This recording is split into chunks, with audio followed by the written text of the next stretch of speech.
Good evening and welcome.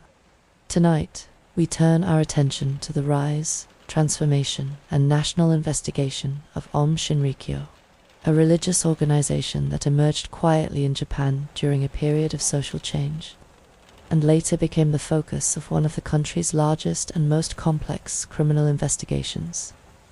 For many people in Japan, the group was first known through public lectures, spiritual claims, and self-improvement programs that appeared to promise clarity, discipline, and meaning. It presented itself as a modern spiritual movement, open to education, science, and personal development. In its early years, it operated openly, registered legally, and attracted followers from a wide range of professional and academic backgrounds. What makes this case significant is not only what the organization would later be linked to, but how long it functioned in plain sight before the full scale of its activities became visible to authorities. The story that unfolds is not simply about crime. It is also about belief, influence, trust in institutions, and the limits of oversight in a society that strongly values personal freedom and religious expression. In the late 1980s and early 1990s, Japan was experiencing rapid economic and cultural change. Traditional career paths were shifting, social expectations were evolving, and many people were searching for stability and purpose during a time of uncertainty. New religious movements were not unusual in this environment. Aum Shinrikyo emerged within that broader social landscape, alongside many other groups that offered alternative approaches to spirituality and personal growth. For a long period, the organization operated through seminars, publications, and training programs that appeared, on the surface, to resemble other self-development communities. Members lived and worked within structured environments that emphasized discipline, study, and shared purpose. To outsiders, the group often appeared unusual, but not necessarily dangerous. The national investigation that would later unfold did not begin with a single dramatic event.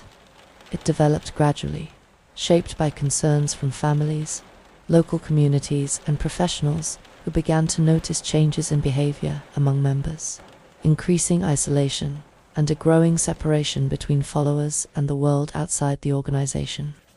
This is a story about how law enforcement, regulators, and courts attempted to understand an organization that operated through belief systems rather than conventional criminal structures.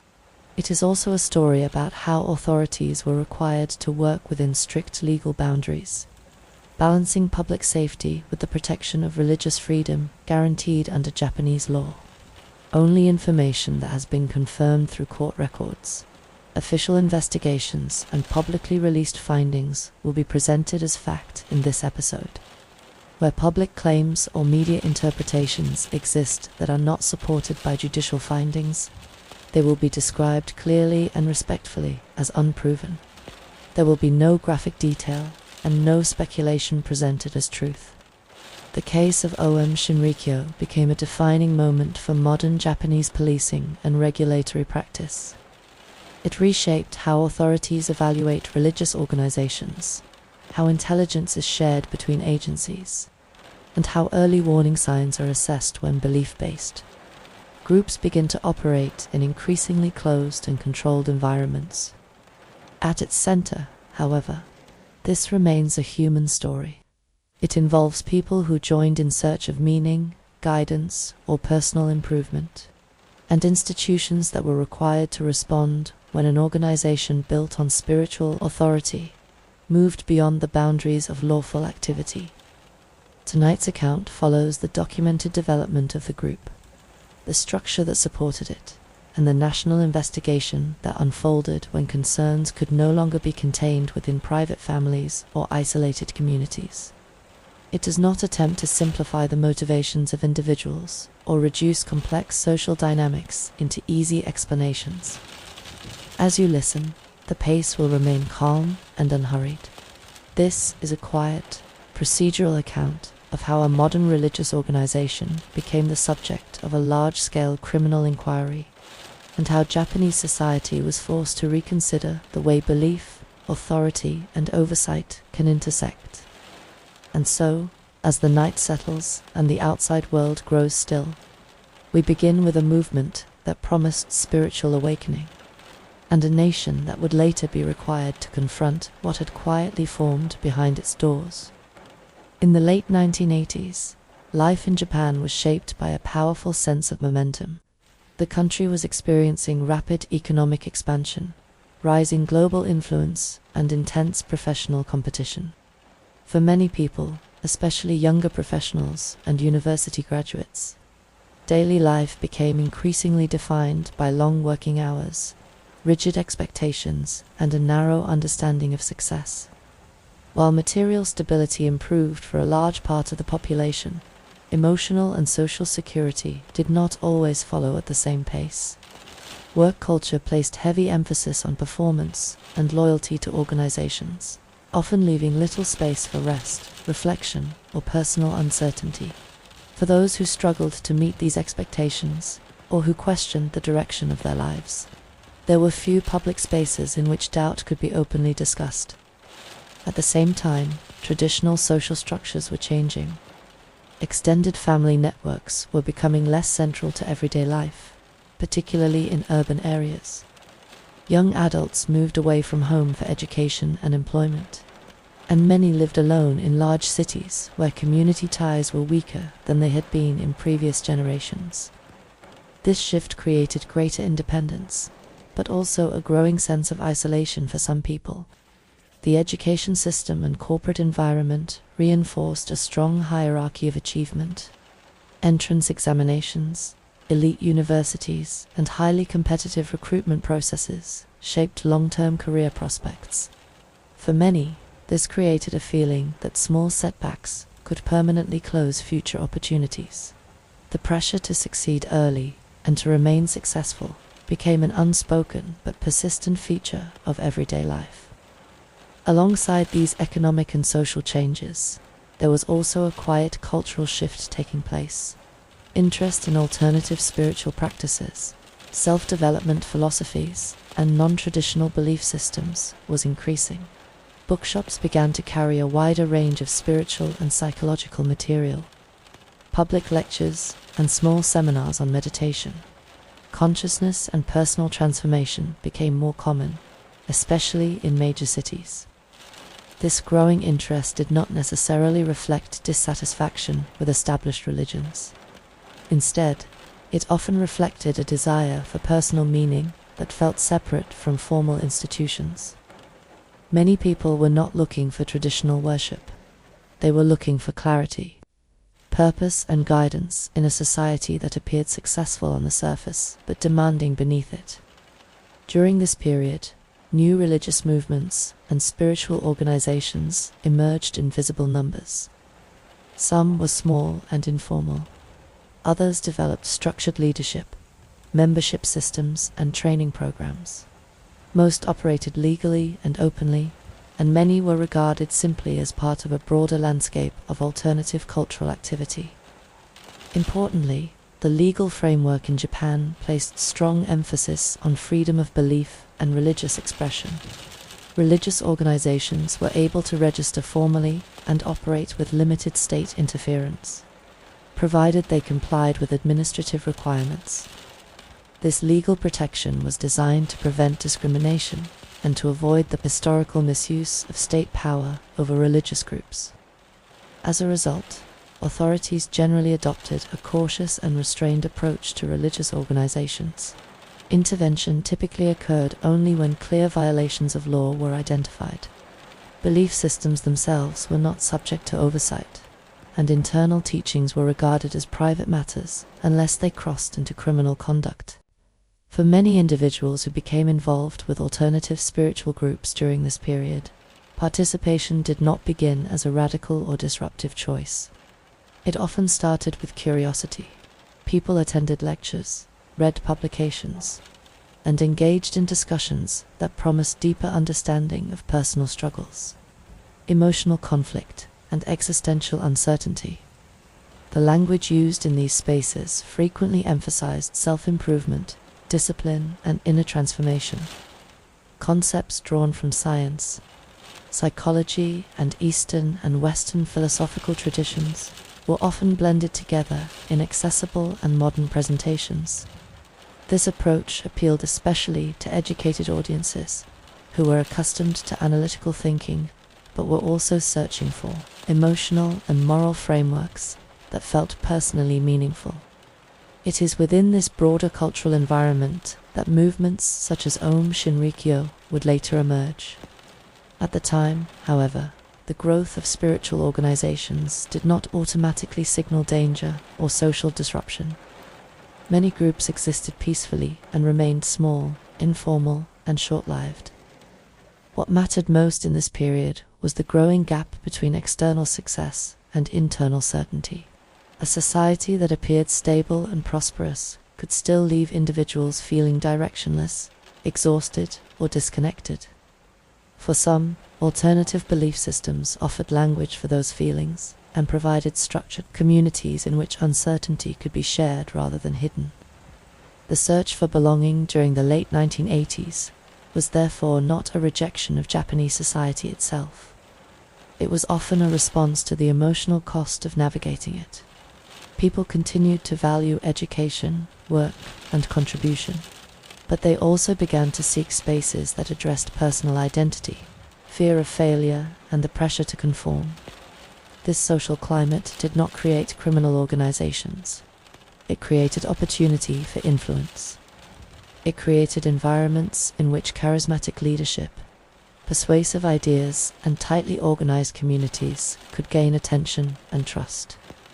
Understanding this context is essential to understanding how certain movements were able to attract committed and highly capable members. The story that follows does not begin with crime. It begins with a society undergoing rapid transformation, and with individuals searching quietly for meaning within that change. The organization that would later become known as Aum Shinrikyo began in a far quieter and more informal way than its later reputation might suggest. Its early activities were rooted in small spiritual study groups and self-development classes that focused on meditation, breathing practices, and personal discipline. These early gatherings took place in ordinary rented spaces and attracted people who were interested in alternative approaches to health, consciousness, and inner improvement. At the center of the group was its founder, Shoko Asahara. Before the organization expanded into a nationwide movement, Asahara presented himself publicly as a spiritual teacher and guide. His public image was built around claims of religious insight, physical and mental discipline, and the ability to lead followers toward personal awakening, according to court records and later investigative findings. The group began to take a more formal shape during the late 1980s. What had initially operated as loosely connected study sessions gradually developed into a structured organization with defined leadership roles, training programs, and membership pathways. This shift marked the transition from an informal spiritual circle into a registered religious body. In 1989, the organization received legal recognition as a religious corporation under Japanese law. This status provided important protections and privileges, including the ability to own property, operate facilities, and manage internal affairs with limited external interference. At the time, this registration did not imply any form of government endorsement of beliefs. It simply reflected compliance with administrative requirements. The process of legal registration also allowed the group to expand its public presence. It established offices, training centers, and communal living spaces in several parts of the country. Publications, lectures, and promotional material were produced to attract new members and to present the organization as a legitimate and modern spiritual movement. Asahara's role within the organization became increasingly central. Court findings later confirmed that he held ultimate authority over doctrine, organizational decisions, and internal hierarchy, while senior followers occupied leadership and administrative positions. Final direction remained closely associated with him. Publicly, the group promoted a mixture of spiritual teachings, personal discipline, and self-development practices. These were often presented using language drawn from yoga, meditation, traditions, and selected elements of Buddhist and Hindu concepts. Scientific terminology and references to psychology were also used in publications and lectures, giving the group an appearance that blended spiritual ideas with modern intellectual frameworks. This approach proved effective in attracting educated followers. University students, graduates, and professionals were among those who joined during the organization's early growth. Investigators later noted that many members were not marginalized or socially isolated individuals. They were often highly capable people who were actively searching for meaning, structure, or personal clarity. Internally, however, the organization was already developing a tightly controlled structure. New members were introduced gradually to more complex teachings and expectations. Commitment was framed as a personal journey of discipline and self-transformation, rather than as immediate allegiance to an institution. Court records later described how loyalty to the organization and to Asahara himself became increasingly emphasized over time. Obedience was portrayed as a spiritual necessity rather than an organizational requirement. This distinction played an important role in shaping internal behavior, as instructions were framed not as orders, but as guidance essential for spiritual progress. The organization's growth during this period was also supported by financial contributions and member labor. Followers were encouraged to donate money, provide technical skills, and assist with daily operations. These contributions allowed the group to expand its facilities, publish materials, and develop training programs. Asahara's public profile continued to rise alongside the organization's expansion. He appeared in media interviews and published books that outlined his spiritual philosophy. In these appearances, he presented the group as a peaceful community dedicated to higher consciousness and personal development.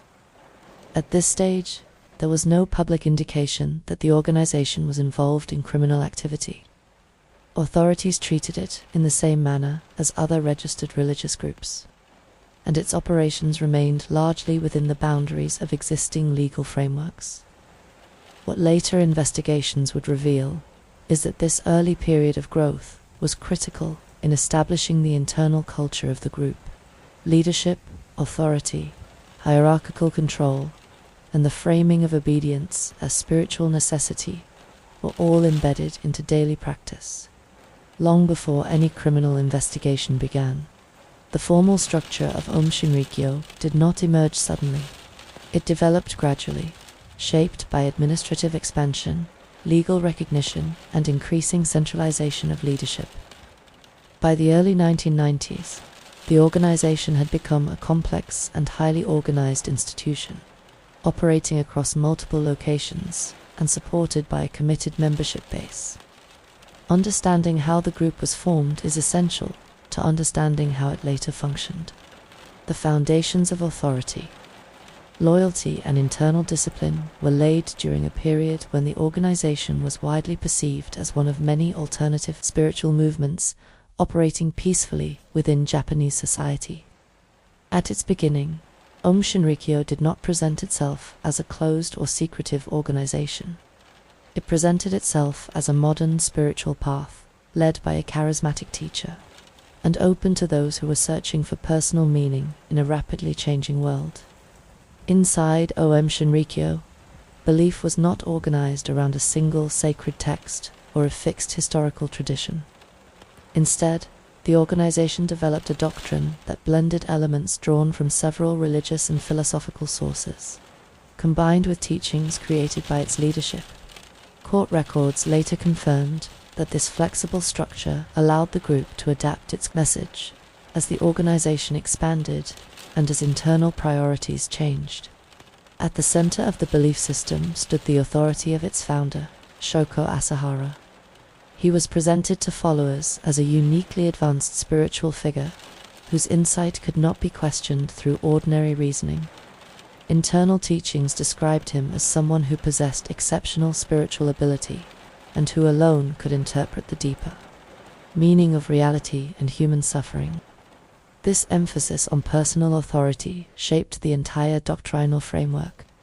While public materials presented meditation, physical discipline, and moral reflection as pathways to personal growth, internal instruction increasingly framed spiritual progress as dependent on direct loyalty to Asahara himself.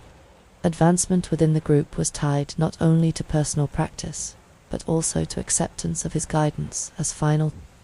The organization taught that ordinary society was spiritually corrupted, and that most people were trapped in patterns of ignorance and suffering.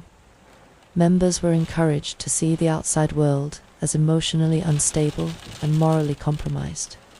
At the same time, the group presented itself as a protected space in which individuals could purify their minds and detach from harmful social influence.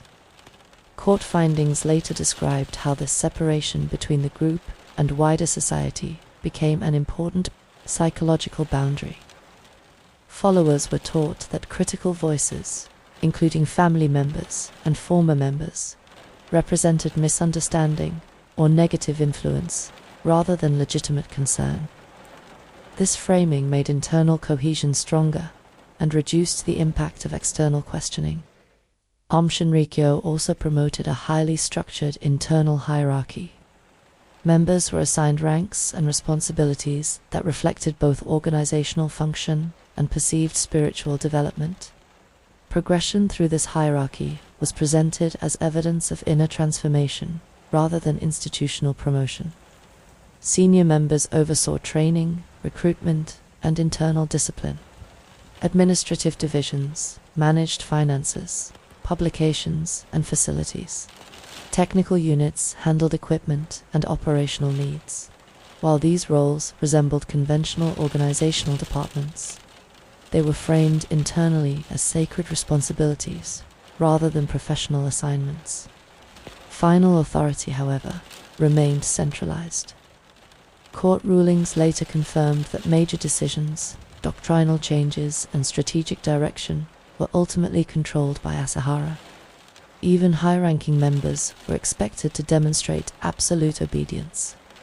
Another important element of the belief system involved the concept of spiritual training through hardship. Members were encouraged to endure physical and emotional difficulty as part of their personal purification.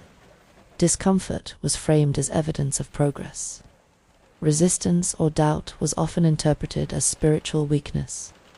This teaching had a powerful effect on how members understood internal discipline. Practices that might appear restrictive or demanding from the outside were interpreted internally as necessary steps toward enlightenment. This interpretation reduced the likelihood that members would view such practices as organizational control. The group also taught a form of apocalyptic expectation. Court findings later confirmed that internal doctrine increasingly included the belief that society would face a catastrophic transformation and that only those who followed the group's spiritual path would be prepared to survive or transcend that event. This belief did not initially dominate public teaching. It developed more fully inside closed instruction and advanced training sessions. Members who progressed within the organization were gradually introduced to more extreme interpretations of the group's worldview. The hierarchy of access to information became an important structural feature. New members were exposed primarily to general, spiritual, and self-development material. More advanced teachings were restricted to those who demonstrated loyalty, compliance, and long-term commitment. This layered approach to doctrine allowed the organization to maintain a moderate public image while cultivating a more radical internal belief system. It also meant that members at different levels of the organization often held very different understandings of the group's purpose and future. Court records later described how obedience was presented not simply as organizational necessity, but as a spiritual requirement. Members were taught that following instructions from leadership, even when those instructions were difficult or confusing, was essential to their own spiritual progress. Within this structure, disagreement was rarely framed as a legitimate difference of opinion. Instead, doubt was interpreted as personal failure to understand spiritual truth. This interpretation discouraged internal debate and strengthened hierarchical authority. The internal hierarchy of Aum Shinrikyo therefore functioned on two levels. On the surface, it resembled a structured organization with departments, roles, and leadership positions. Beneath that structure, it operated as a belief-based system in which authority was justified through spiritual status rather than accountability. Understanding this internal structure is essential to understanding how the organization later functioned during its criminal phase. The system of obedience, controlled access to information, and concentration of authority created conditions in which decisions could be implemented quickly and with limited internal resistance.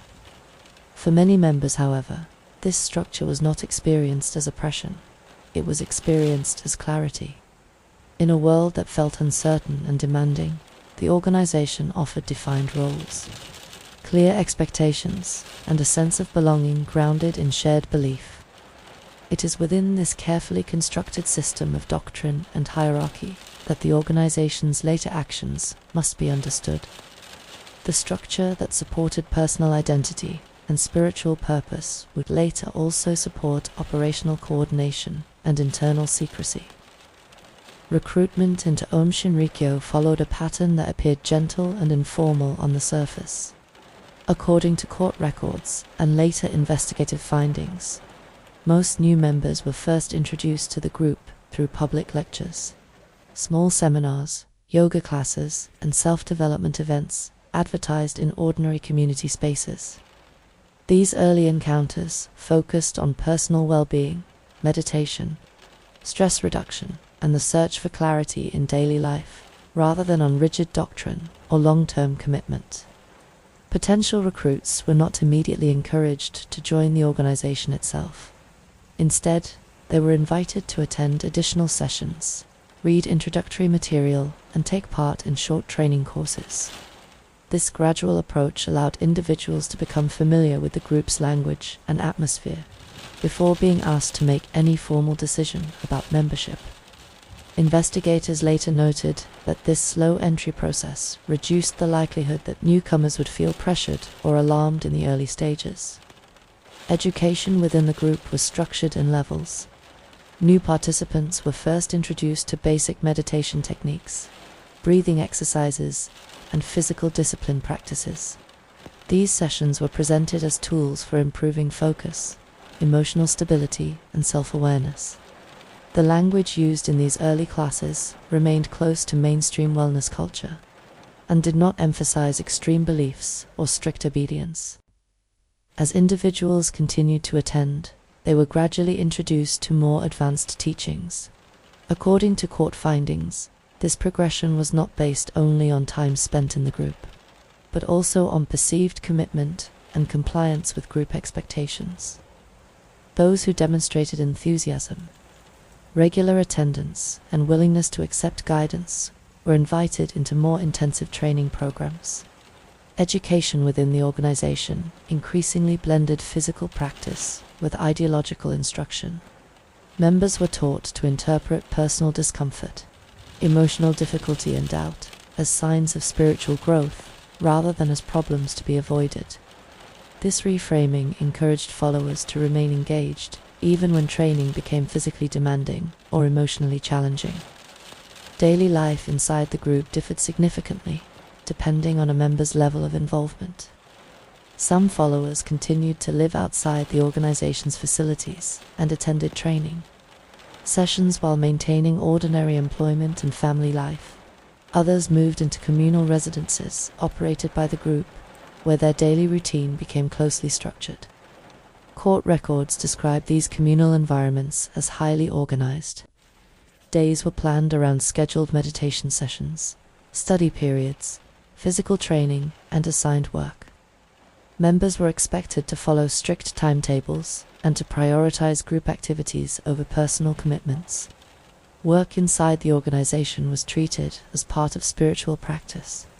followers were assigned administrative duties, technical work, maintenance roles, and publication tasks. These responsibilities were not framed as employment, but as service to the group's spiritual mission.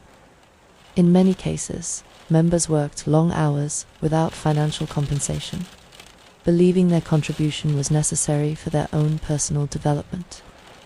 Education and daily activity were closely linked. Instruction continued throughout the day, not only in formal classroom settings, but also through informal discussion and supervision by senior members.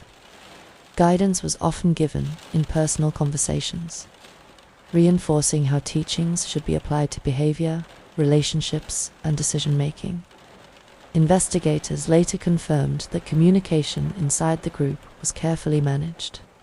Members were encouraged to share personal struggles and doubts with senior followers rather than with people outside the organization. This practice strengthened internal bonds and reduced reliance on external support networks. Family relationships were not immediately prohibited, but over time, many members became increasingly distant from relatives and former friends. Court findings described how outside relationships were frequently portrayed as distractions from spiritual progress. Emotional conflict with family members was interpreted as evidence that non-members could not understand the path of spiritual training. Daily life also involved continuous reinforcement of the organization's worldview. Group discussions, lectures, and study sessions repeatedly returned to themes of spiritual purification, personal weakness, and the dangers of ordinary society. These messages were not always presented in dramatic or threatening terms. Instead, they were framed as compassionate guidance designed to protect members from emotional and moral harm. Education inside the group placed strong emphasis on obedience to senior members. Instructions were treated as expressions of spiritual wisdom rather than organizational authority. Members were taught that hesitation or disagreement often reflected personal attachment or lack of spiritual maturity. This approach shaped how daily decisions were made, from clothing choices to use of free time. Members increasingly sought guidance from leaders rather than exercising independent judgment. Investigators later described this gradual shift as one of the most significant changes in members' behavior over time. For those living in communal facilities, privacy was limited. Daily routines were visible to others, and personal space was restricted. However, many members did not experience this as intrusion. Court records show that followers often described these environments as supportive and protective, particularly in comparison to the stress and uncertainty they associated with life outside the organization. Education was also closely linked to internal evaluation. Senior members assessed followers' progress, commitment, and emotional state. Praise and approval were powerful motivators, reinforcing loyalty and conformity. Correction and criticism were framed as necessary guidance rather than disciplinary action. Investigators later confirmed that the organization's educational structure made it difficult for members to develop independent sources of information. Access to external media was often limited, and alternative interpretations of the group's teachings were discouraged. Over time, members came to rely almost entirely on internal material and leadership explanations. Despite these controls, many followers genuinely believed they were participating in a disciplined and meaningful community. Daily life offered routine, clear expectations, and a sense of shared purpose. For individuals who had previously felt isolated, uncertain, or overwhelmed, this structure could feel deeply stabilizing. Recruitment, education, and daily living inside the organization therefore operated as a continuous system. New members were introduced gradually, beliefs were layered carefully over time, and daily routines reinforced dependence on the group for identity and direction. What appears, in later investigation, as a tightly managed environment did not develop suddenly. It emerged slowly through repeated instruction, structured living, and constant reinforcement of the idea that personal well-being and spiritual progress could only be achieved within the boundaries of the organization. Within Aum Shinrikyo, isolation from the outside world did not begin with physical separation. Court records and investigative findings describe a gradual shift in how members were encouraged to think about relationships, information, and personal trust. The earliest changes were psychological rather than geographical, shaping how followers understood the people and institutions beyond the group. Members were taught that ordinary society was deeply harmful to spiritual progress. Family members, friends, and former colleagues were increasingly described as people who could not understand the group's teachings and who might unintentionally weaken a follower's commitment. This message did not usually appear as an outright instruction to cut ties. Instead, it was framed as guidance for personal protection. Over time, many followers began to reduce contact with those outside the organization on their own initiative. Court testimony later showed that members were encouraged to bring concerns or doubts to senior followers rather than to parents, partners, or close friends. This practice redirected emotional support away from personal networks and into the organization itself. Isolation was also reinforced through the control of information. Members were encouraged to rely primarily on internal publications, lectures, and training materials. External media and critical reporting about the group were described as misleading or hostile. According to court findings, followers were taught that negative coverage reflected misunderstanding or deliberate attempts to damage the organization. This approach shaped how members interpreted warning signs. Reports of concern from families, journalists, or former members were not treated as possible sources of information. They were framed as spiritual interference. This created an environment in which external criticism became evidence of the group's importance rather than a reason for reflection. Control inside the organization extended beyond belief and information. Court records describe a highly structured internal environment in which senior members monitored behavior, participation, and emotional state. Daily routines were supervised, particularly for members living in communal facilities. Internal discipline was presented as a form of spiritual training rather than organizational enforcement. When followers struggled with physical exhaustion, emotional distress, or doubt, these experiences were interpreted as signs of inner weakness that could be corrected through further training and obedience.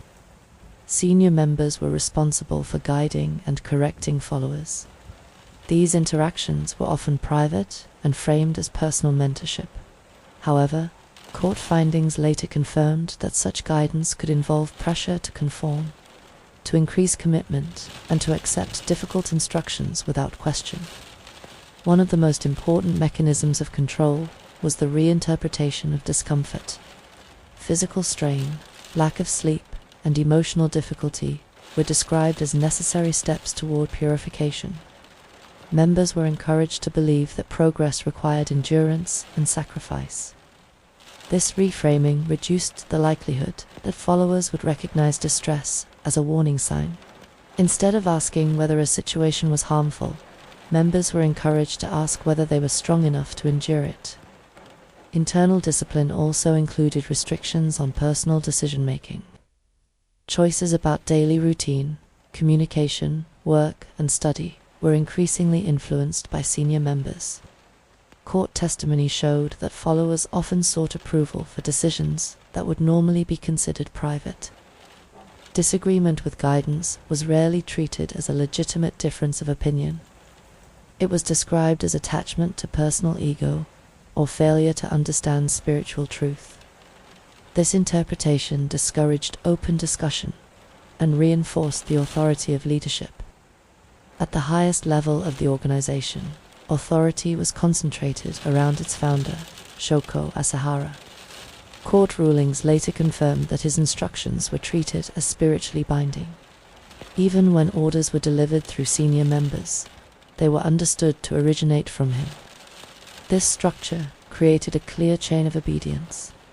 Senior members were expected to follow instructions without modification, and junior members were expected to follow senior members in the same way. Responsibility flowed downward, while authority flowed upward. Another feature of internal discipline involved confession and disclosure. Members were encouraged to reveal personal thoughts, doubts, and past experiences to senior followers. This practice was presented as a method of emotional purification. Investigators later noted that such disclosures also increased personal dependence on the organization, as private information became known within the internal hierarchy. Court records further describe how emotional loyalty was reinforced through praise and recognition. Followers who demonstrated obedience and commitment were publicly acknowledged within the group. Approval from senior members carried strong emotional weight, particularly in communal living environments where identity and belonging were closely tied to group status.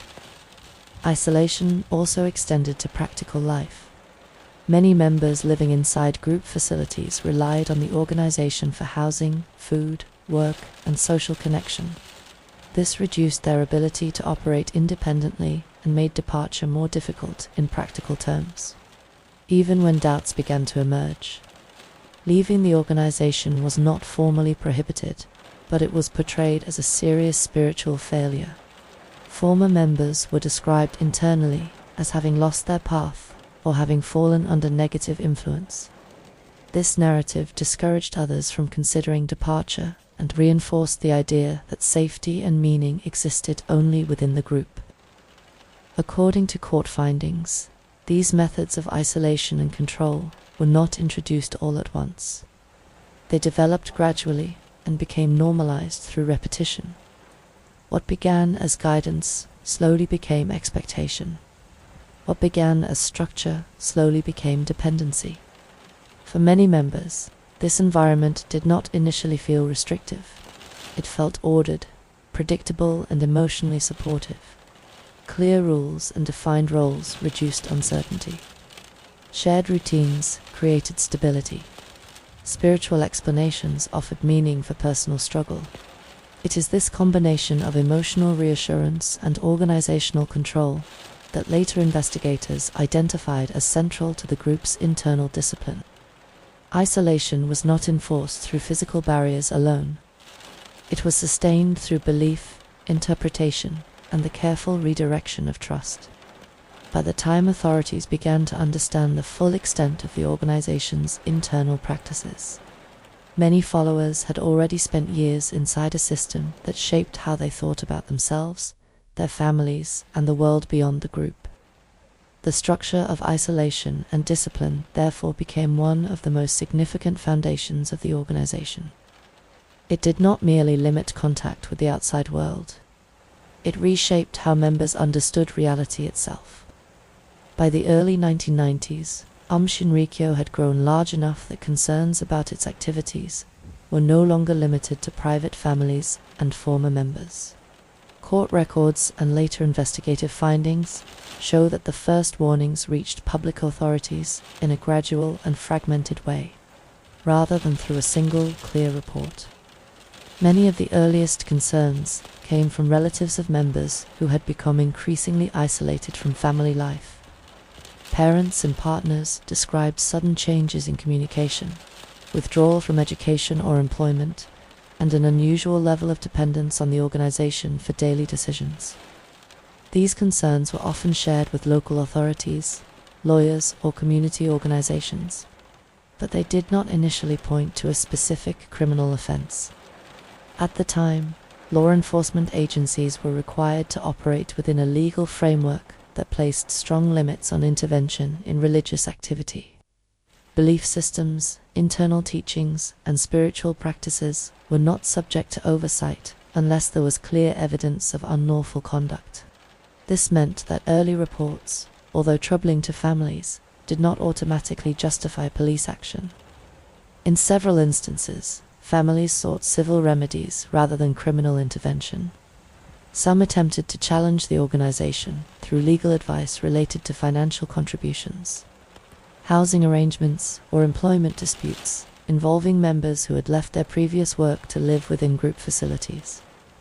These actions were handled through ordinary legal channels, rather than through criminal investigation. Former members also began to speak quietly about internal practices. According to later court testimony, some described strict discipline, emotional pressure, and the gradual loss of independent decision-making. However, many of these accounts were difficult to verify at the time, particularly when current members denied wrongdoing and described their experiences as voluntary spiritual training. Another source of early concern came from professionals who encountered members in educational and medical settings. Investigators later confirmed that a small number of reports raised questions about physical exhaustion, psychological strain, and the intensity of training practices.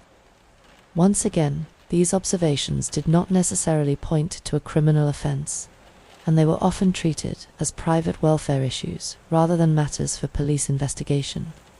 Local communities near some of the organization's facilities also raised concerns about unusual activity. Residents reported a high level of internal movement, strict access control, and limited interaction between members and their neighbors. While these observations were noted, they did not in themselves establish grounds for law enforcement intervention. During this period, authorities faced a difficult balance. On one hand, there was a growing pattern of unease surrounding the organization. On the other, there was no clear evidence of illegal acts that would justify surveillance, searches, or arrests. The group remained a legally registered religious corporation and continued to operate openly. Court findings later showed that this legal status created a significant practical barrier. Investigators could not initiate intrusive measures without a defined criminal basis. Internal teachings, even when extreme, were protected as religious expression. This meant that early awareness of potential risk remained largely informal and fragmented. Law enforcement agencies did begin to collect background information about the organization. This included publicly available material, publications produced by the group, and reports from individuals who had approached authorities. However, this activity remained limited and cautious. Another challenge was the highly structured internal nature of the organization. Members were trained to present a consistent public image and to avoid discussing internal practices with outsiders. This made it difficult for authorities to obtain reliable, first-hand information from within the group. According to later investigative summaries, officials were also conscious of historical sensitivity surrounding state involvement with religious organizations in Japan. Past abuses of state power had led to strong legal and cultural protections for religious freedom. This context shaped the cautious approach taken by police and regulatory bodies during the early stages of awareness. The organization itself responded actively to criticism. Court records show that it publicly rejected allegations made by families and former members, describing such claims as misunderstandings or deliberate attempts to damage its reputation. This public posture contributed to uncertainty about the credibility of early warnings. At the same time, the group continued to expand its facilities and internal operations. Training programs, publications, and recruitment activity remained visible and legally permitted. To external observers, the organization appeared disciplined and well organized, but not overtly criminal. Investigators later acknowledged that the lack of a single triggering event delayed a more coordinated response. Early warnings existed, but they were dispersed across different agencies, professions, and local jurisdictions. Without a central mechanism to combine these signals, each concern appeared limited when viewed in isolation. It is also important to note that some individuals who attempted to raise concerns were reluctant to engage in lengthy legal processes. Families often hoped that members would eventually return home on their own. Former members were sometimes fearful of social or legal consequences and did not always pursue formal complaints. This combination of legal limitation, fragmented reporting, and social hesitation created a narrow space for early intervention. Authorities were aware that that the organization attracted concern, but they were not yet in a position to define those concerns as matters of criminal risk. In later years, police and regulatory agencies would reflect on this period as one in which warning signs were present, but difficult to interpret within existing legal structures. The problem was not a lack of awareness that the organization was unusual or tightly controlled. The problem was the absence of confirmed evidence that would allow law enforcement to act. The early phase of awareness, therefore, remained characterized by observation rather than intervention. Information was gathered cautiously. Individual reports were recorded. Public material was reviewed, but no unified investigative strategy had yet formed. This stage is significant, not because authorities ignored concerns, but because the tools available to them were limited by law, by social context, and by the nature of the organization itself. The warning signs existed within a system that required certainty before action. It would take later developments and clear evidence of criminal conduct before those early and scattered concerns could be brought together into a formal national investigation. By the early 1990s, Aum Shinrikyo had developed an organizational structure that extended far beyond religious instruction and communal living. Court records and investigative findings later showed that the group had quietly built internal systems, capable of supporting complex, coordinated activity. This capability did not appear suddenly. It grew from the same administrative and technical networks that had been created to support education, publishing, and communal facilities, departments that had originally been responsible for logistics. Equipment maintenance and information management were gradually expanded and repurposed. One of the defining features of the organization at this stage was the concentration of authority. Major decisions were not made through collective discussion or local leadership. They were issued from the highest level of the organization and transmitted downward through a clearly defined chain of command. Investigators later confirmed that this structure allowed instructions to move quickly and with limited internal questioning. At the center of this system was Shoko Asahara, whose authority over both belief and organizational direction had already been firmly established. Court findings later confirmed that planning and strategic decisions were closely tied to his leadership and were presented internally as spiritual guidance rather than operational instruction. The organization's internal divisions mirrored those of a conventional institution. Administrative teams managed property, finances, and internal communications. Technical groups handled equipment, facilities, and specialized tasks. Educational units continued to operate training programs for members. What made this structure unusual was not its form, but the way it combined professional capability with ideological obedience. Investigators later noted that many members possessed advanced academic or technical backgrounds. Some had studied science, engineering, medicine, or computing before joining the group. These skills were not incidental. They were actively used within the organization to support its internal projects and operations. Court records show that members were assigned roles based on perceived ability and reliability. Technical tasks were given to those with appropriate training. Organizational coordination was handled by senior followers who had demonstrated long-term loyalty. This allocation of responsibility allowed the group to function with a level of efficiency not normally associated with small religious communities. The development of operational capability was also supported by the organization's financial resources. Donations, communal labor, and the operation of group-run businesses provided income that could be directed toward facilities, equipment, and travel.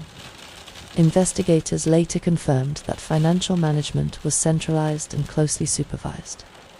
Importantly, the internal culture of obedience reduced the need for formal oversight mechanisms. Tasks were accepted as part of spiritual duty. Questions about purpose or legality were discouraged, not through overt threat, but through belief that compliance itself was a requirement for spiritual progress.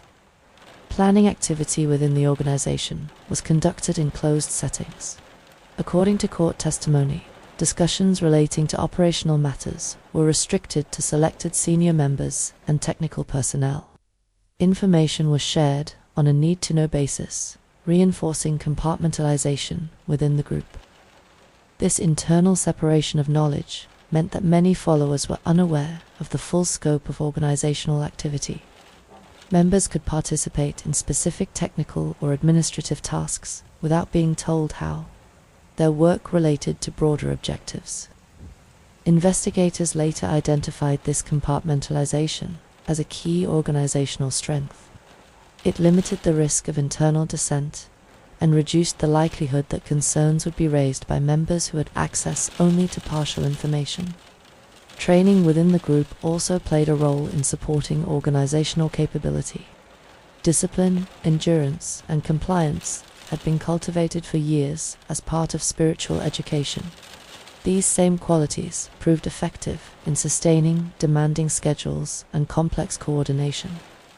Court findings later showed that members were accustomed to long working hours, minimal rest, and strict supervision. While these practices had originally been framed as spiritual discipline, they also created an internal workforce capable of maintaining sustained operational activity. The organization's facilities were similarly important. Multiple sites across different regions provided space for meetings, training, and specialized work. Investigators later confirmed that access to these locations was carefully controlled, and that entry was restricted to authorized members. This distributed infrastructure allowed the group to conduct different activities simultaneously while limiting external visibility. Facilities were outwardly presented as training centers or communal residences, which helped them avoid attracting attention. Communication inside the organization relied heavily on internal channels. Senior members acted as intermediaries between leadership and operational teams. Written instructions, meetings, and briefings were used to convey direction. External communication about internal projects was discouraged. Court records later described how this closed communication environment made it difficult for outsiders, including concerned family members and former followers, to understand what was taking place inside the organization. Another element of organizational capability involved the group's ability to adapt.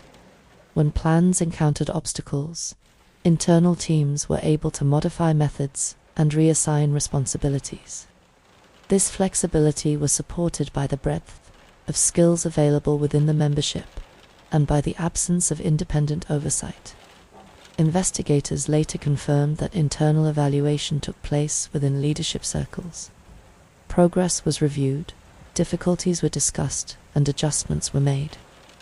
These reviews were not framed as operational assessments, but as reflections on spiritual alignment and commitment.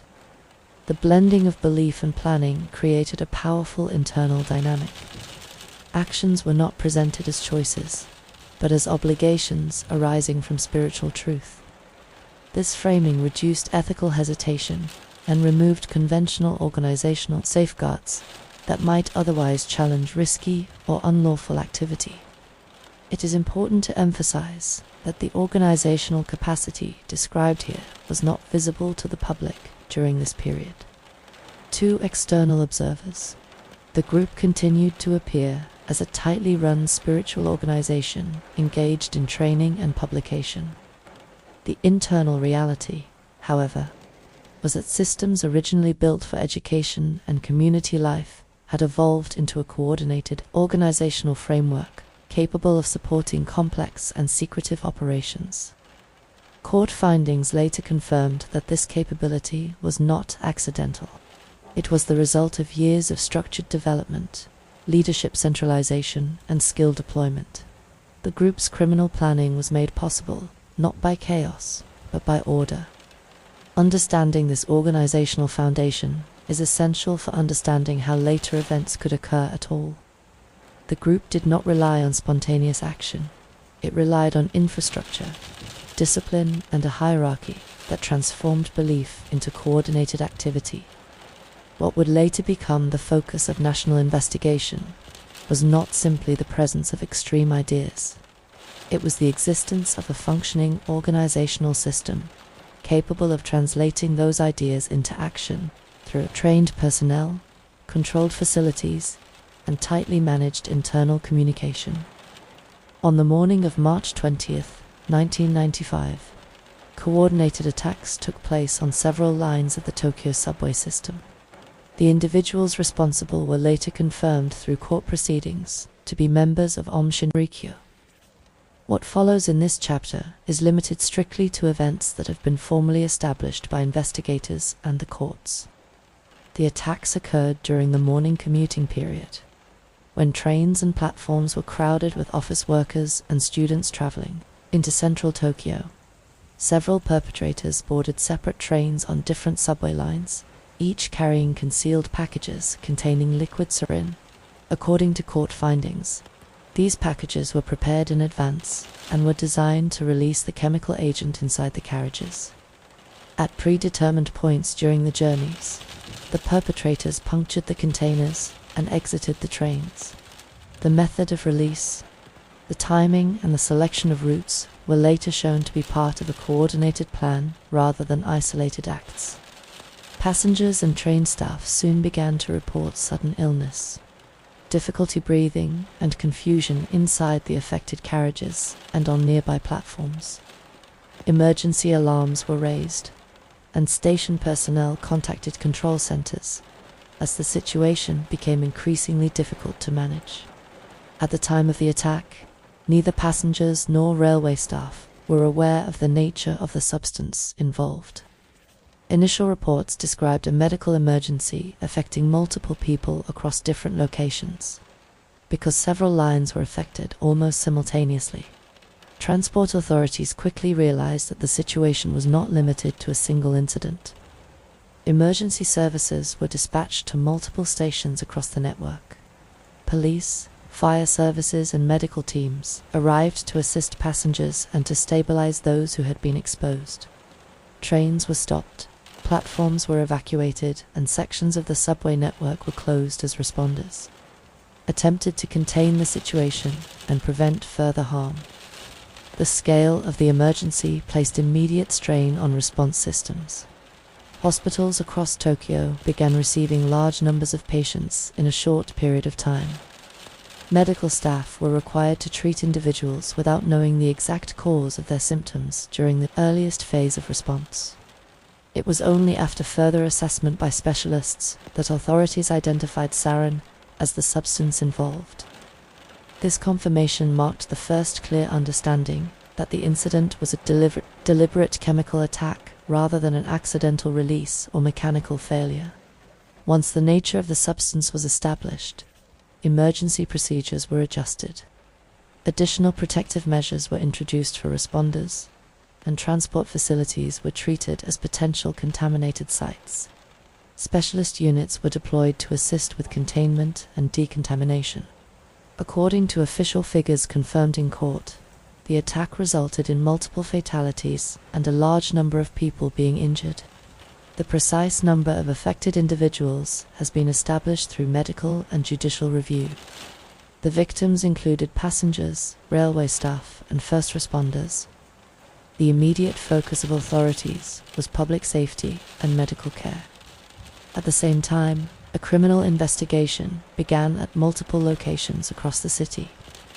Subway stations, trains, and nearby facilities were secured so that evidence could be collected. Investigators recovered physical items linked to the method of release and began reconstructing the movements of those responsible using transport records, surveillance material, and witness accounts. This work was conducted simultaneously across several police units due to the number of locations involved. Within a short period of time, investigators confirmed that the incidents on different subway lines were connected.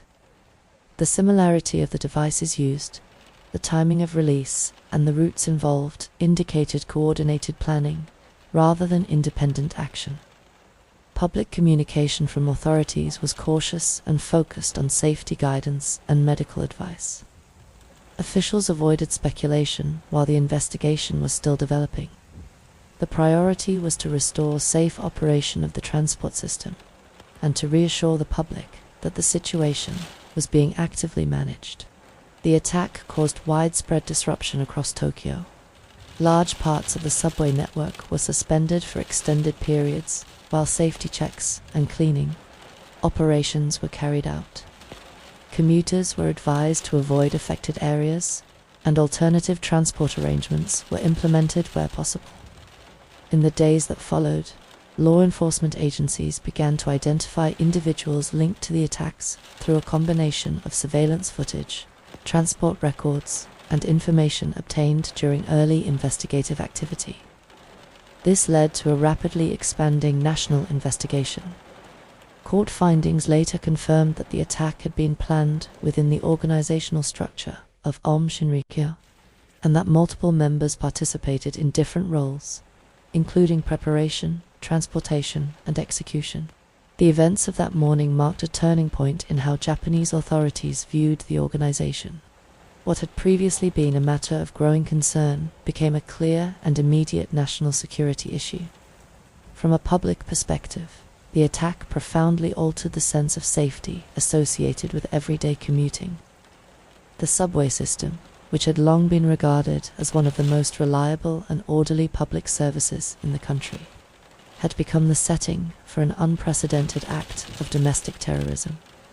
For investigators, the confirmed facts of the attack established several foundations for the criminal case. The coordinated nature of the actions demonstrated planning and internal communication. The materials recovered provided physical evidence. The affected routes and stations created a clear geographic framework for reconstruction.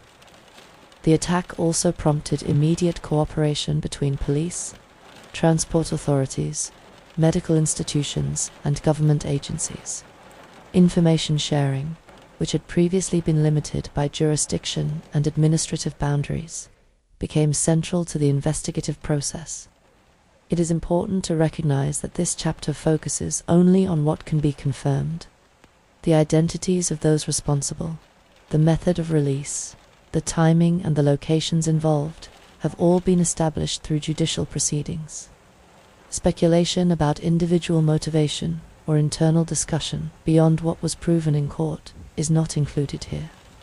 What remains undisputed is that the events of March 20th, 1995, were the result of deliberate and coordinated action carried out by members of a single organization, and that the impact of the attack extended far beyond the immediate harm to those who were directly affected.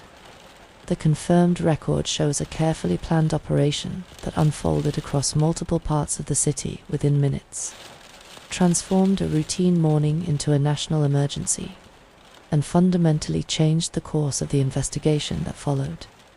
Following the confirmed events of the Tokyo subway attack, Japanese authorities moved quickly to expand their investigation into a coordinated national operation. The focus shifted from emergency response to the identification of those responsible, and the dismantling of the organizational structure behind Aum Shinrikyo.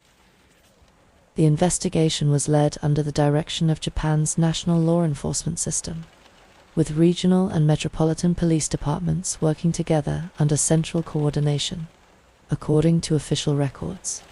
This marked one of the largest and most complex domestic police operations in modern Japanese history. Search and arrest warrants were prepared for multiple locations linked to the organization. These included training centers, communal residences, and administrative facilities that had previously operated openly as part of the group's religious activities. The timing of the operations was carefully planned to prevent the destruction of evidence and to ensure the safety of officers and members present at the sites. Large numbers of officers were deployed simultaneously across several prefectures. This coordinated approach was intended to prevent internal communication between facilities and to limit the ability of senior members to reorganize or relocate personnel and materials. During the first wave of searches, police secured buildings and restricted access, while specialist teams conducted systematic inspections of rooms, storage areas, and workspaces. Investigators focused on locating documentation, equipment and materials connected to the organization's internal operations. Court records later confirmed that a significant volume of evidence was seized during these early searches. This included internal documents, records of organizational structure, communication materials, and technical equipment. These items became central to reconstructing how activities inside the group had been planned and coordinated. At the same time, investigators began questioning senior figures within the organization. These interviews were conducted under formal legal procedures, and individuals were advised of their rights. Early questioning focused on roles, responsibilities, and internal chains of authority, rather than on public statements or religious doctrine. As information gathered from the searches was reviewed, additional warrants were issued. Police expanded their operations to include further properties linked to the group, including facilities that had not previously attracted public attention.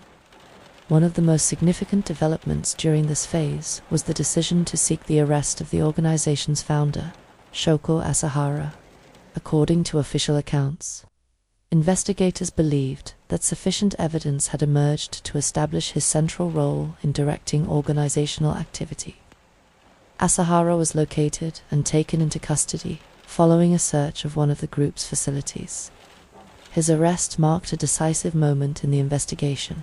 It confirmed that law enforcement was pursuing responsibility at the highest level of the organization rather than limiting action to operational participants alone. Following his arrest, further senior members were detained and questioned. Court findings later confirmed that arrests were made based on specific evidence linking individuals to planning, preparation, and organizational oversight. Throughout this period, police maintained a strong public communications strategy. Press briefings were held to confirm confirmed developments, while officials avoided commenting on unverified claims or internal speculation. Authorities emphasized that arrests were being made on the basis of evidence gathered during formal investigation rather than public pressure. The scope of the operation created logistical challenges. Evidence collected from multiple sites had to be catalogued, analyzed, and cross-referenced. Investigators worked to connect physical materials with witness statements, internal records, and transport data. Specialist teams were assigned to review technical material recovered from group facilities. This included equipment and documentation that required expert analysis to understand how it had been used and by whom. Police also coordinated closely with prosecutors during this phase. Decisions regarding charges and detention were made in consultation with legal authorities to ensure that arrests and questioning complied with Japanese criminal procedure. Court records show that one of the central tasks during the raids was the reconstruction of organizational structure. Investigators worked to establish how instructions had been issued, how responsibilities had been divided, and how information had been transmitted between leadership and operational members. This process relied heavily on internal documents, schedules, communication records, and testimony obtained during questioning. The aim was not only to identify individuals directly involved in criminal acts, but also to demonstrate how the organization itself functioned as a coordinated system. During the weeks that followed the initial raids, additional arrests were made as new evidence emerged. Individuals who had previously appeared to hold administrative or technical roles were reclassified as suspects when investigators identified their involvement in planning or support activities. Importantly, police distinguished between general membership and criminal responsibility. Court proceedings later confirmed that arrest decisions were based on individual conduct and evidentiary links rather than on religious affiliation alone. At the same time, authorities worked to ensure the safety of people who were still living in group facilities. In some cases, support services and counseling resources were made available for members who wished to leave the organization or who were affected by the sudden disruption of communal life. The raids also brought an end to the organization's ability to operate openly at a national scale. Facilities were closed or placed under legal restriction, and access to property and financial accounts was subjected to court oversight. Investigators later described this period as one of sustained and highly structured activity. Unlike earlier phases of awareness, the investigation now operated with clearly defined objectives, dedicated task forces, and continuous information sharing across agencies. The arrest phase did not conclude quickly. It extended over many months as new evidence was reviewed and as links between individuals and specific actions were established through forensic and documentary analysis. What distinguishes this phase of the case is the shift from uncertainty to formal accountability. The organization, which had previously operated under the protections of religious registration and administrative privacy, was now being examined through criminal law. By the end of this national operation phase, authorities had secured the leadership of the organization, restricted its operational capacity, and laid the foundation for the extensive court proceedings that would follow. The raids and arrests did not bring immediate resolution to every question surrounding the group's activities. However, they created a documented and legally structured record of responsibility, allowing the judicial process to begin its work of determining individual guilt and organizational culpability. The criminal investigation into Aum Shinrikyo moved into a long and complex judicial phase once arrests had been made and evidence had been formally presented to prosecutors. What followed was one of the most extensive sets of criminal proceedings in modern Japanese legal history. Prosecutors brought cases against multiple members of the organization, including senior leadership and operational participants. Each defendant was charged individually, and proceedings were conducted through separate trials rather than a single unified case. This approach reflected the requirement under Japanese criminal procedure to assess responsibility based on personal actions and direct involvement. The court process unfolded over many years. The volume of evidence was substantial and included internal documents, witness testimony, technical materials seized during police raids, and records tracing organizational structure and communication. Courts examined not only what actions had occurred, but also how authority and instruction had been exercised within the group. A central issue throughout the proceedings was the role of leadership.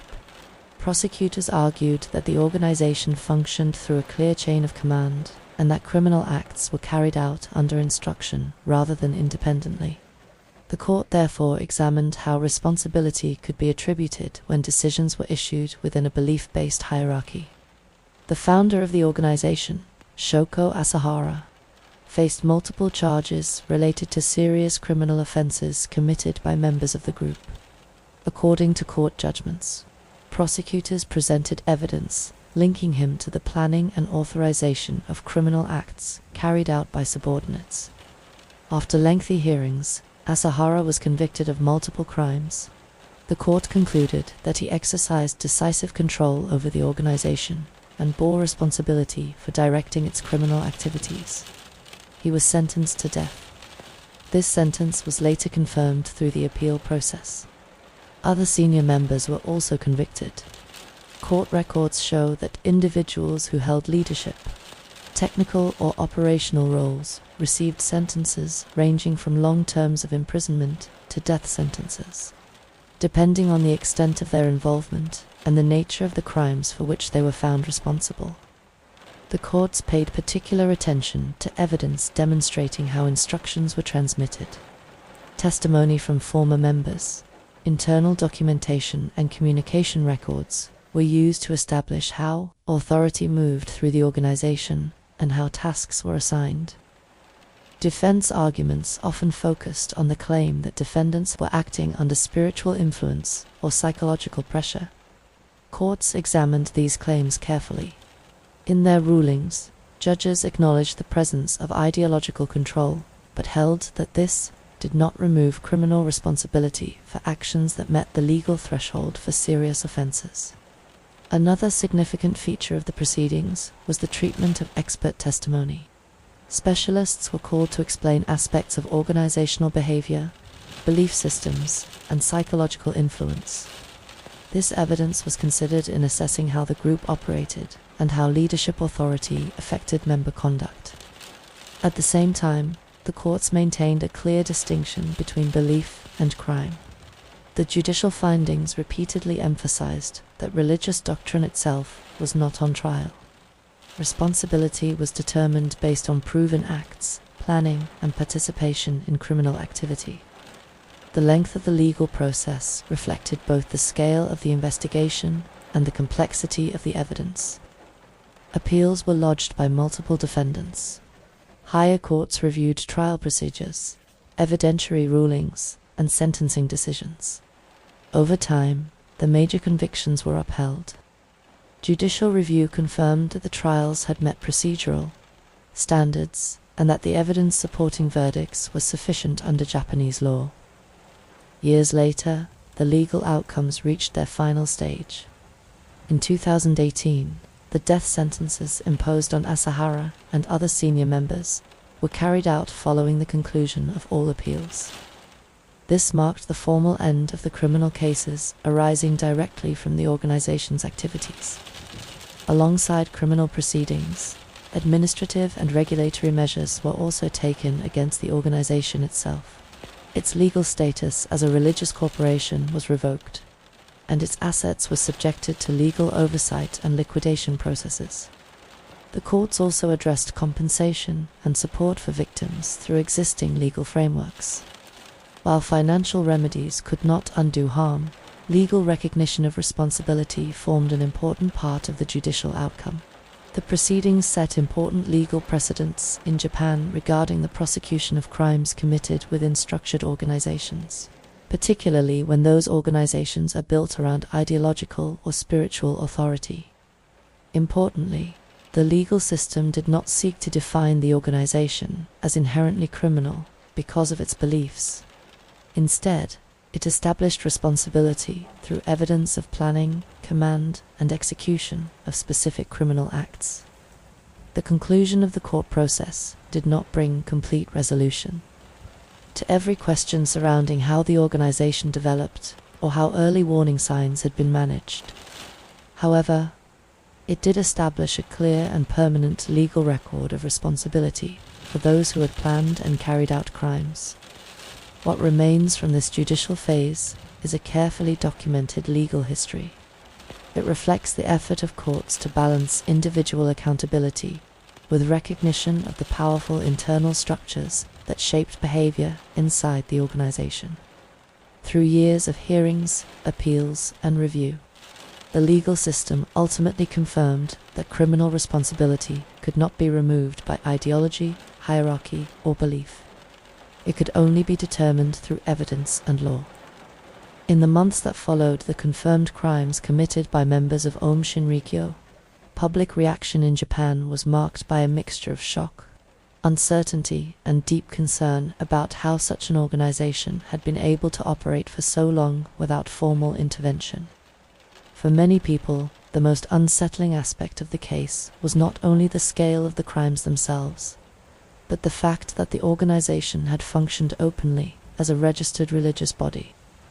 The group had published books, held public lectures, and maintained visible facilities, all while developing a closed internal structure that authorities had not fully understood.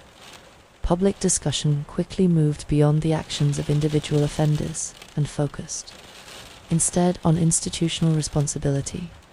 Media reporting, parliamentary debate, and public forums began to examine how religious corporations were monitored and what limitations existed within the legal framework that governed them. At the center of this discussion was the balance between two deeply held principles in Japanese society. One was the protection of public safety. The other was the strong constitutional guarantee of freedom of religion. The challenge facing lawmakers and regulators was how to strengthen oversight without undermining that fundamental freedom. Government officials acknowledged that existing systems had been designed primarily to protect religious organizations from inappropriate state interference. Oversight mechanisms focused largely on administrative compliance rather than on internal practices or organizational behavior. As a result, regulatory authorities had limited power to intervene unless clear criminal activity could already be demonstrated. The case revealed that this approach made it difficult to respond when concerns were based on patterns of control, isolation, or internal discipline that did not clearly violate criminal law.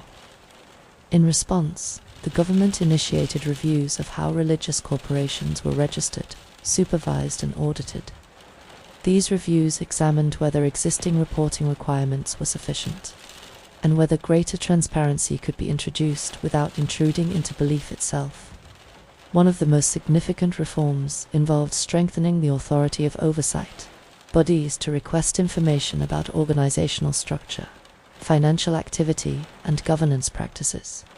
While teachings and doctrine remained protected, the management and operational aspects of religious organizations became subject to more detailed administrative scrutiny. Financial reporting requirements were also revised. Religious corporations were required to maintain clearer records and to disclose information about assets and major transactions. These changes were intended to improve accountability and reduce the risk that complex internal structures could obscure financial activity. At the same time, authorities introduced clearer procedures for responding to public complaints.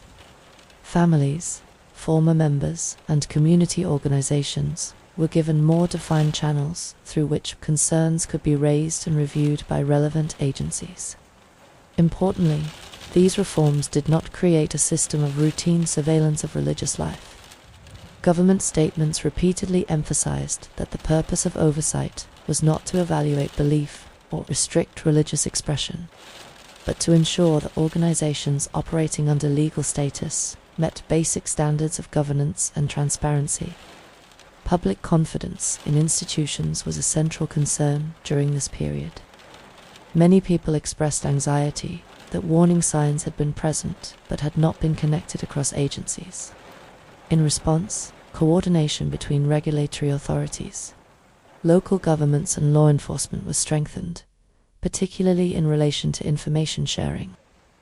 Educational initiatives were also introduced to help public officials better understand how closed or highly controlled organizations can operate. Training programs focused on recognizing patterns of isolation, dependency, and internal hierarchy that may signal elevated risk, even in the absence of immediate criminal conduct. The case also influenced broader public awareness. Families, educators, and employers became more attentive to sudden changes in behavior among individuals who had become involved with tightly structured groups, while care was taken to avoid creating suspicion toward ordinary religious activity. The public conversation became more focused on how influence and control can develop gradually. For survivors, families, and those directly affected, public recognition of institutional responsibility was an important step. While reforms could not undo what had already occurred, they represented a commitment to reducing the likelihood that similar failures of oversight would occur in the future.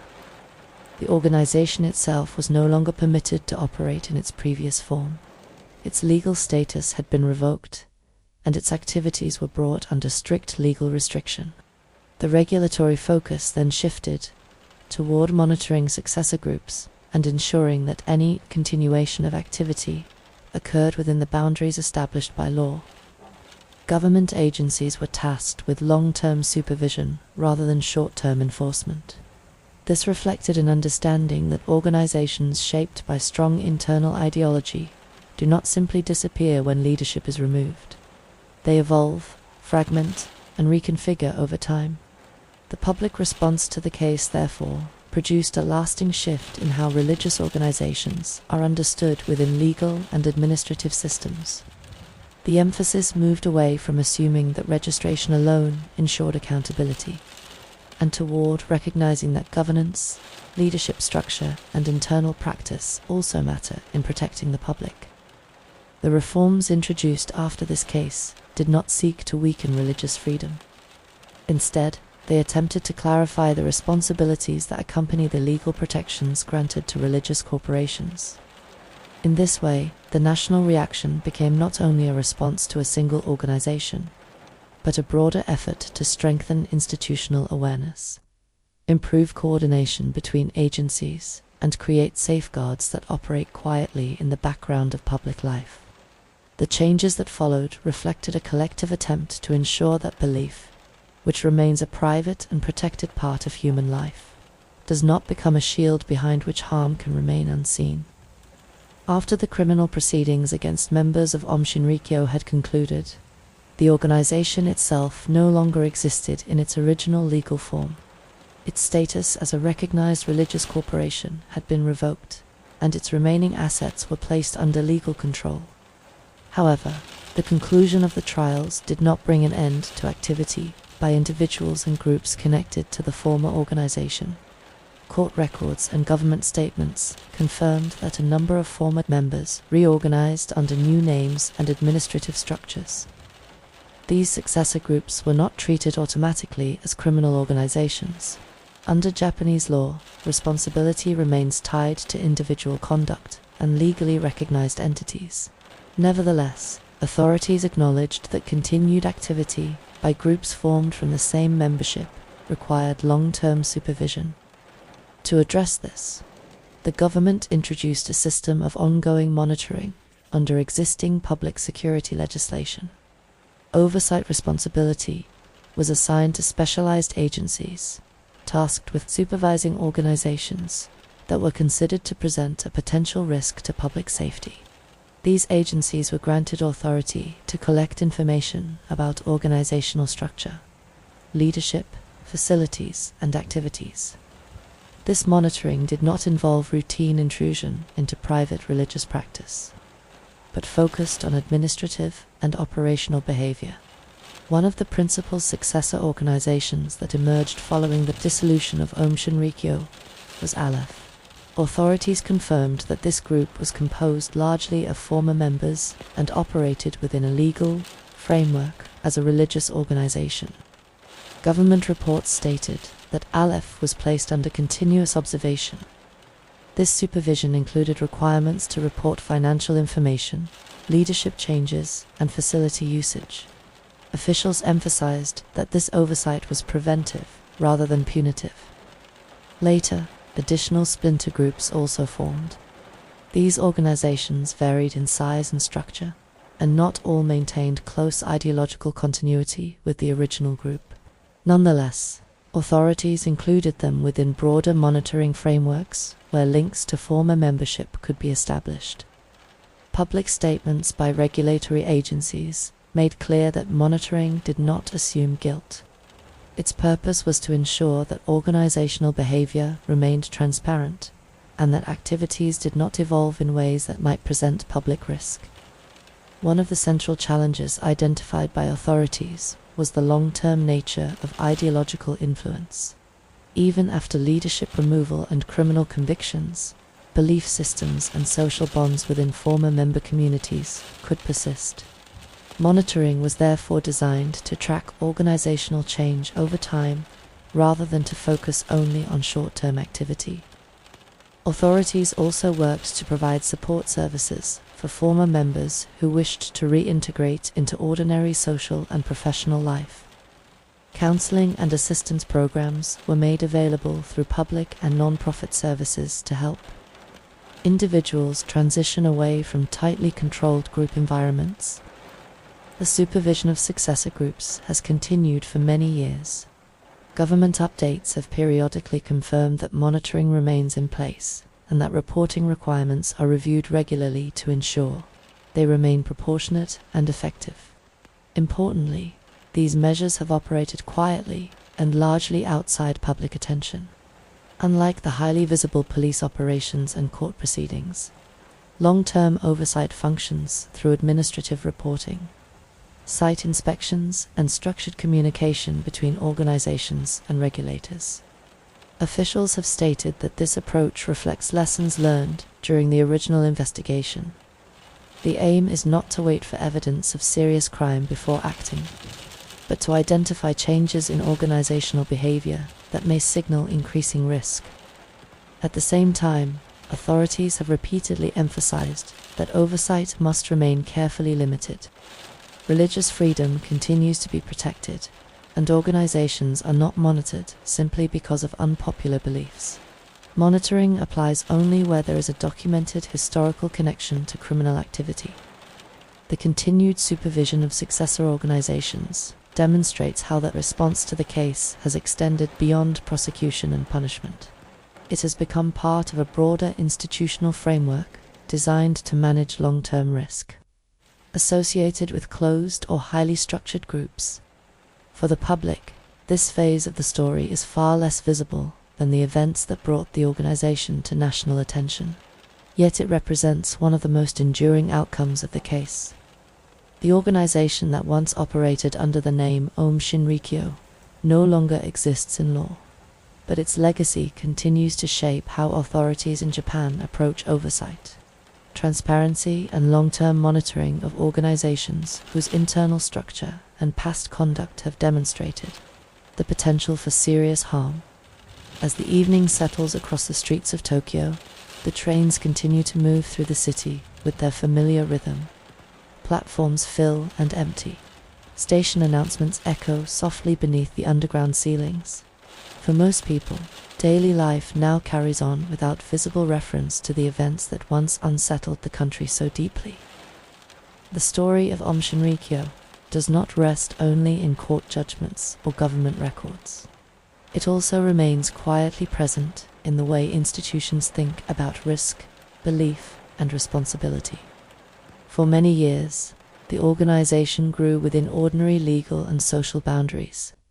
It held meetings, published books, and operated training centers that, to most observers, appeared no different from countless other spiritual groups.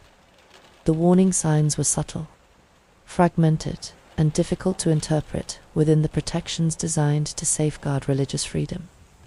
What followed reshaped how authorities understand the limits of oversight. It demonstrated that belief-based organizations can develop structures of control and capability that remain invisible until harm has already occurred.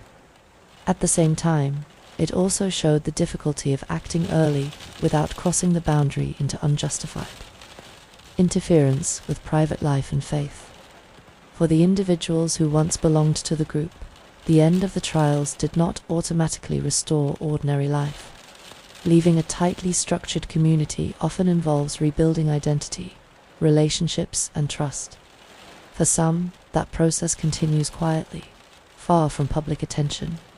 For the families affected by the organization's actions, the long legal process brought accountability, but it could not restore what had been lost. The law can establish responsibility. It cannot return time, health, or peace of mind. And yet, within the silence that follows a long investigation, there is also a quieter legacy. Institutions learned how to share information more carefully. Oversight systems became more attentive to organizational structure and internal governance. Public officials were trained to recognize patterns of isolation and control before they harden into harm. There is something deeply human in the search for meaning that brought many people to the organization in the first place. The desire for clarity, belonging, and purpose is not unusual. It is part of ordinary life. What this story reveals is how those needs can sometimes be shaped by powerful leadership and closed systems into something that moves far beyond personal belief. As the city grows quieter and the night settles in, it is not necessary to search for dramatic conclusions. This story does not offer simple answers. It offers a reminder. Belief itself is not dangerous. Community is not dangerous. The quiet routines of shared life are not dangerous. But when authority becomes unquestionable, when information becomes controlled, and when separation replaces connection, harm can grow unnoticed inside ordinary structures. Tonight, the trains continue to run. The lights remain steady along the platforms. and the lessons of this case now live quietly inside the systems designed to protect the public, long after the organization itself has faded from view. For now, it is enough to allow this story to rest gently, held within the quiet of the city and within the stillness of an ordinary night.